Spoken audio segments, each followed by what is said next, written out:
अस्सलाम वालेकुम स्टूडेंट्स। आज का जो हमारा टॉपिक है spectrum concept use in research और clinical practice include the following.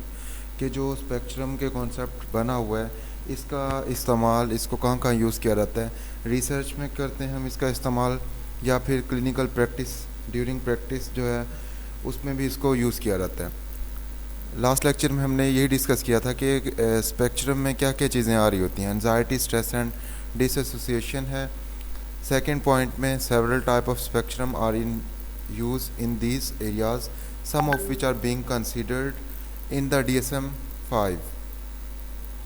देखें जी, DSM-5 के अकॉर्डिंग जो हमें स्पेक्ट्रम बताए हैं साइकोलॉजिकल जो रीजंस डिसऑर्डर्स आ रहे होते हैं। फर्स्ट पे इसमें है सोशल एनजाइटी स्पेक्ट्रम। एनजाइटी अगर नॉर्मल रूटीन में देखें, हर पर्सन जो है उसे किसी न किसी चीज़ की एनजाइटी हो रही होती है, लेकिन जब वो एनजाइटी अपनी उस बाउंड्री, उस डोमेन को क्रॉस करती है, एक्सेसिव फियर जिसे कहते हैं, तो वो एनजाइटी उस पर्सन के लिए, इंडिविजुअल के लिए प्रॉब्लम बन जाती है। लाइक एक स्टूडेंट है और उसे एनजाइटी है एग्ज़ाम की, 2 दिन बाद उसका पेपर है। एनजाइटी तो है वो एग्ज़ाम की, उस एग्ज़ाम का उसे डर, खौफ है, लेकिन वो इस खौफ की वजह से अगर एग्ज़ाम देने नहीं जाता तो मीन्स वो कट ऑफ हो रहा है अपनी उस रियलिटी से, अपनी उस जो एक डोमेन है, एग्ज़ाम नहीं दे पा रहा उस एनजाइटी की वजह से। तो इस एनजाइटी को हम प्रॉब्लमेटिक कहेंगे। लेकिन एक बच्चा अगर दूसरा केस ये देखें कि उसे एनजाइटी है एग्ज़ाम की, लेकिन वो एग्ज़ाम देने चला गया है, एग्ज़ाम अटैम्प्ट भी कर आया है, तो उससे इतना स्वेयर नहीं लिया जाएगा, कंसीडर नहीं किया जाएगा एज़ कम्पेयर वो पर्सन जो कि उस चीज़ को फुलफ़िल भी नहीं कर पाया और कट ऑफ हो गया है उस काम से। This has been defined to span shyness to social anxiety disorder. कि ये कैसा स्पैन होता है शर्मीलेपन का, शाइनेस का, टू सोशल एनजाइटी डिसऑर्डर, जिसमें एक इंसान, एक इंडिविजुअल सोशली कट ऑफ हो जाता है, इसे एनजाइटी डिसऑर्डर काउंट करते हैं। Including typically and atypical presentations, isolated science and symptoms.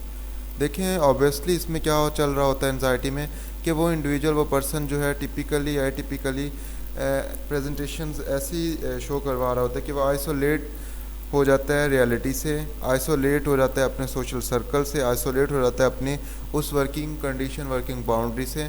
ये इसकी अलामात हैं और ये इसके साइंस एंड सिम्टम्स हैं। And elements of avoidant personality disorder, कि उस चीज़ से वो पीछा छुड़ाने लग जाता है, अवॉइडेंट पर्सनालिटी बन जाती है उसकी with the passage of time. Second point पे है a panic agoraphobia spectrum. Panic agoraphobia spectrum क्या बताता है जी? It is due to the heterogeneity, diversity found in individual clinical presentations of panic disorders and agoraphobia। Agoraphobia में जो है ज़्यादा गैदरिंग वाली जगह पे जाने से लोग झिझक महसूस कर रहे होते हैं, कतरा रहे होते हैं। तो एगोराफोबिया भी एक ऐसी कंडीशन ही है कि ज़्यादा रश वाली जगह या ज़्यादा जहाँ पे गैदरिंग इकट्ठी हो, वहाँ पे जाने से जो है बचना, इसे एगोराफोबिया में काउंट किया जाता है। एगोराफोबिया की एक और कंडीशन ये भी है कि किसी भी चीज़ का फोबिया हो सकता है। हेट्रोजेनिटी, डाइवर्सिटी के अकॉर्डिंग देखें तो फोबिया में ये आ रहा होता है कि किसी भी चीज़ का खौफ, बेजा खौफ। बेजा खौफ किस तरह का हो सकता है? लाइक कि एक पर्सन है जी, उसे जो है ऊंची जगह पर जाते ही उसको जो है ना पैनिक होने लग जाता है।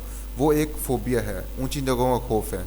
एक पर्सन है, पानी को देख के जो है पानी का उसे खौफ है, तो वो उसका जो है पानी को देख के वो घबरा जाता है, पैनिक हो जाता है। तो वो उस पर्सन की पर्सनालिटी के लिए, उसके पर्सनल जो है उसके लिए वो जो है एक खौफ, पैनिक क्रिएट कर देता है, उसे भी एगोराफोबिया कहेंगे। इंजेक्शन लगवाने का खौफ हो गया, ऊंची जगहों का खौफ हो गया। ऐसे जानवर जो कि जिससे कोई नुकसान नहीं पहुंचता, जिस तरह एक बिल्ली है, बिल्ली से डरना या बिल्ली को देख के डरना, ये चीज़ें एगोराफोबिया की ही निशानियां हैं। इसे पैनिक एगोराफोबिया कहते हैं कि ऐसी चीज़ों को देख के इंसान जो है पैनिक हो जाता है। लेकिन ये एगोराफोबिया 1-2 दिन में डेवलप नहीं होता, इसमें बचपन हमारा रोल प्ले कर रहा होता है, इसमें हमारा चाइल्डहुड और इसमें पैदाइश से लेके जो लाइफ स्पैन एक इंसान कवर कर चुका होता है, वो सारी कॉम्प्लिकेशन इसमें आ रही होती हैं। देन ये चीज़ें डेवलप हो जाती हैं इंसान में, और फिर फर्दर जो है उसकी आने वाली लाइफ में काफ़ी प्रॉब्लम क्रिएट करती हैं। Clinical presentation of panic disorder and agoraphobia attempts have been made to identify symptom cluster in addition to those include in the DSM diagnosis, including through the development of dimensional questionnaire measure के different techniques हैं इसको जो major करने की, different questionnaire होते हैं जिससे agoraphobia को मेजर किया जा रहा होता है, चेक किया जा रहा होता है कि कितनी अटैम्प्ट्स जो हैं, कितनी अटैम्प्ट्स में उस चीज़ को हमने आइडेंटिफाई किया है, उसके सिम्टम्स क्या हैं, अलामात का मजमूआ लाइक सिम्टम्स का जो क्लस्टर है वो हमें क्या बता रहा है।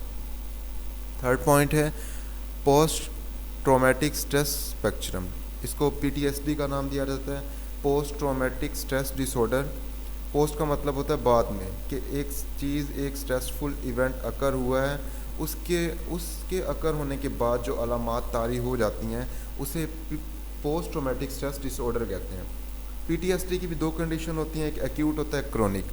एक्यूट में जो हमारा ट्रॉमा होता है, स्ट्रेस अकर होने के वो कुछ देर तक रहता है, जिसे एक्यूट स्ट्रेस कहते हैं, इनिशियल जिसे कह रहे होते हैं।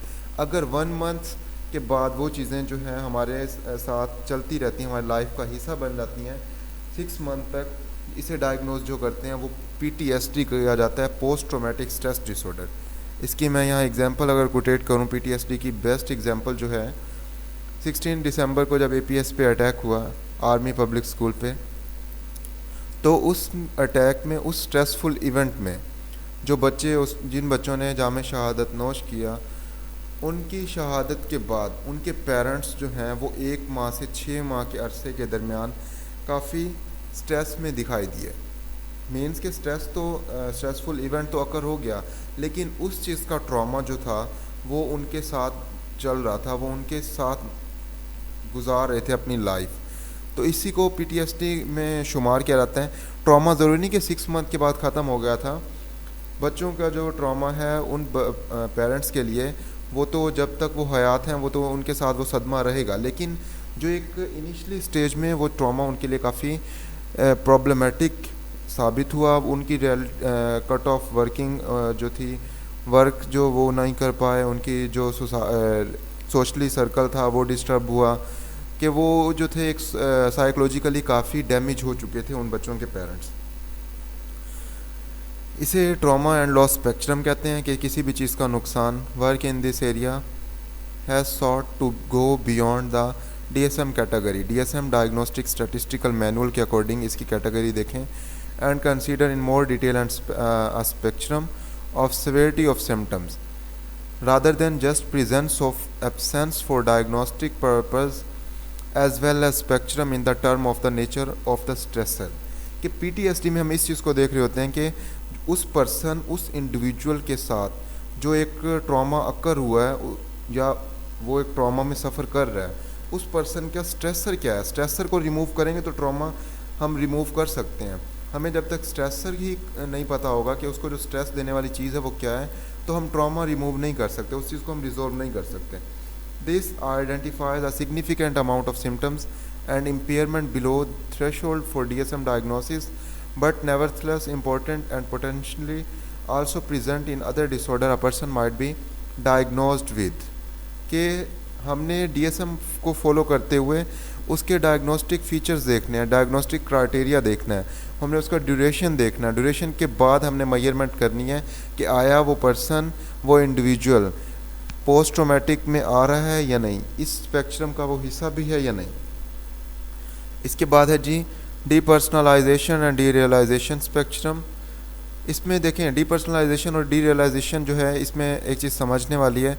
ऑल दो the DSM identifies only a chronic and severe form of depersonalization disorder, and the ICD जिसे इंटरनेशनल क्लासिफिकेशन ऑफ डिजीज़ का नाम दिया जाता है, depersonalization derealization syndrome cluster of symptoms होता है। A spectrum of severity has long been identified including short lasting episode. इसमें episodes को देखा जाता है कि वो पर्सन कितनी एपिसोड्स एक्सपीरियंस कर चुका है, लाइक एंजाइटी है, मूड डिसऑर्डर, कोई भी साइकोलॉजिकल डिसऑर्डर्स की कितनी एपिसोड से वो गुजर चुका है in the general population and often associated with the other disorder. कि हमने इसको जनरल पॉपुलेशन में देखना है, फिर इसको एसोसिएट करना है हमने किसी और डिसऑर्डर के साथ।